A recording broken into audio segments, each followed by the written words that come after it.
How's it going, everybody? Welcome back to my channel. It's Sunday, and since my Clash Royale series just ended, I was thinking I need to start some other sort of series.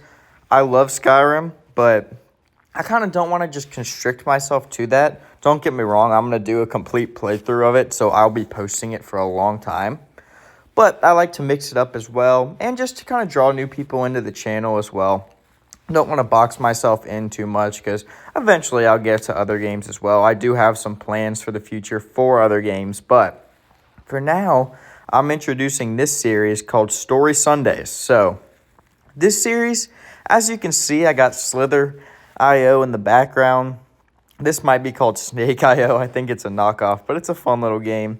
But this series, basically, I'm just going to be telling stories of things that have happened in my life, funny, interesting, no matter what it is. Maybe I'll have guests on at some point, but this is going to be every Sunday. I'm just going to call it Story Sunday, and we'll see. I think it's going to be something I enjoy because, I don't know, I enjoy sharing things that have happened in my life, and hopefully y'all find it interesting and kind of helps you get to know me better as well. So, the story I am telling today actually happened my sophomore year of college. So, my sophomore year of college, I went to this kind of a smaller school in the middle of nowhere in the state that I live in. It's kind of like a country, rural area, and I lived in not the nicest apartment complex. It wasn't bad, like there wasn't a ton of crime or anything, but for example, when we moved in, our place had dust all over it. There was roaches everywhere. Not everywhere, but there was a lot of roaches. So it was kind of gross, and a lot of people, like, for example, my mom was kind of freaked out. She's like, this is the place you picked to move. But it was cheap, and it got the job done. And I had two roommates whose names I'm not going to say in this, but yeah, they were fun. They were friends that I had from club tennis, but they lived with me there. And we were all pretty close, and this was about halfway during the year. And there was constantly people moving in and out of the apartment just because it was college living. But there was also families and just adults who lived there. I mean, we're all adults, but there was also like older people who lived there as well. So it wasn't exclusively college students. But in this situation, we got new neighbors below us. So it was 4 floors high. We were on the 3rd floor, I believe, 2nd or 3rd floor. And some new people moved in below us. And I was like, okay, like we don't interact with our neighbors too much, but at this case, I was like, okay, that's cool. So we never really saw them until we started eventually hearing banging on the ceiling. And I guess it was their ceiling, it was on the floor for us. Like we heard some sort of banging. And I was like, what is going on here? It would always be like at weird times, like 7 in the morning or real late at night. And, like, me and my roommate, we were so confused. We were like, we knew it was, like, women that lived there. So we were like, why does she keep doing that? Because it just made no sense at the time. We didn't know if, like, they were banging on the wall or, like, what they were doing at the time. And then also, to add on to that, we would also hear yelling. So, like, for me, it was always when I was laying in bed, kind of about to fall asleep, I would hear some sort of yelling from down there, like, kind of like two people yelling at each other. And then it kind of would escalate as the year went on. Like, there would be, like, I could hear things being thrown. That's what I assumed it would be, like, big objects, like, landing in different places. And in my head, I was like, this is not good. Is this, like, domestic abuse happening? Something was going on down there. And I would go to my roommate, and we had all these theories, and we would make jokes out of it. Like, we probably should have taken it more seriously than we did. But we were both like, okay, like, I wonder what this could possibly be. And eventually it got to the point where every morning we would hear banging. And it was kind of like a constant thudding, and it was pretty forceful. So we were like, what is going on? And eventually it got to the point where it was 7 in the morning. I would get up and go to the gym before class, so I'd go cook breakfast.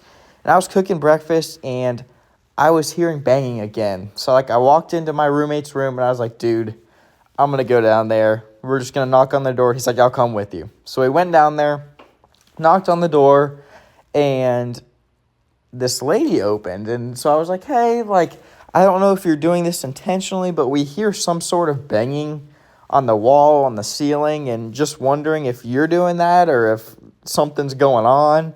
And she was like, yes, I'm doing that. And it's because y'all are constantly stomping your feet up there. And I was like, oh, I had no idea. And then she kind of went on a whole tirade about how disrespectful we were, how we're always stomping, and how she has to work from home and we're ruining her work. Basically, a whole crash out on us. Again, she had never said anything to us. We had no idea. And by the way, we never had parties or anything in our apartment. We would always go to other places. So we were pretty low-key. Like, we wouldn't play music loud because, especially in college living, you have to expect that kind of stuff. And we never did any of that. We never caused any problems with anybody. So this was a surprise to us. I have been known to walk really loudly before, but not to the point where it's shaking the whole apartment. But she also could have just came up and knocked on our door and asked us to stop doing that as well. And I totally would have made an effort to not walk really loudly as well. But she just lashed out on us, was basically yelling at us. And this, again, is at 7 in the morning. The sun was barely even up. The weather was cool. The birds were chirping. Like, it was a peaceful morning. And here she is just yelling at us at her doorway. And my roommate happened to be recording it. He pulled out his phone and recorded it, like, while we were standing there, which was also probably not the smartest idea. Like, she didn't see him recording, but it was just funny having the crash out footage. I would post it, but that would just be disrespectful to her. But, yeah, she just lashed out on us, and, I mean, I was very apologetic, and I was like, hey, you could have came and told us, like, we're sorry, we'll keep it down from now on, and she just kept going and going, and I guess she eventually said she was hitting the ceiling with her broom to try to get us to quiet down, but I really don't I understand now what she was trying to do. Like, she was trying to be like, hey, like, be quiet. But in reality, like, that was not the best way to handle that. She could have easily walked up one flight of stairs and came to our door and been like, hey, would you mind quieting down? And I would have had no problem with that because that's the respectful thing to do, not just bang on the ceiling and act like that's Morse code for be quiet. So that was quite the experience. And after that, we kept hearing the fights, and they were still escalating down there too. So clearly things were not going well down there. It was 2 women that lived in there, and they also had a baby too. So I don't know what the situation was there as well. So overall, it was kind of a weird experience. And eventually, a couple months after, they just disappeared. We didn't see them again. There was one night I distinctly remember before where there was a big fight, things were crashing around, and then all of a sudden it went quiet. And at this point, I was really concerned because I was like, that's weird. Like, usually the fights go on for way longer. And then, like, a week after, they were gone. Never saw them again. So who knows what happened there, if there was some sort of murder. I don't know. But, yeah, I thought that'd be a good story to kick off Story Sunday with. Let me know what y'all think. If y'all think I was in the wrong, tell me as well. But definitely an interesting situation. But I appreciate y'all listening, and I will see you next Sunday for another Story Sunday.